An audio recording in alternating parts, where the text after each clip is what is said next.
Nemam pojma da li ću ovo ikad iskoristiti, ali čisto da imam dokumentirano, leci. Već prije dosta vremena sam ja primijetio da su moji zalisci puno dublji nego što su bili kad sam bio klinac. To mi je sve bilo ok, rekao ma dobro, malo su se produbili, nije strašno, sve će to biti ok. Međutim, unazad zadnjih 2 godine mi se kosa ozbiljno počela proređivati u prednjem dijelu i sad već i u zadnjem dijelu.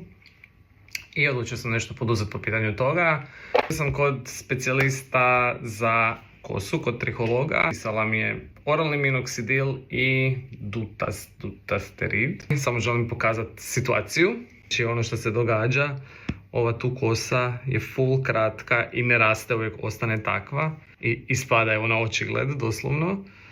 Onda ovaj središnji dio raste. Problem u tome što se i ovdje počelo se proređivati. To se ovak iz daleka ne vidi, ali vidim u kom smjeru je to krenulo i želim početi se brinuti oko toga. Update će biti vjerojatno za 3 mjeseca kad idem na kontrolu, čisto da vidimo sve prolazi ok.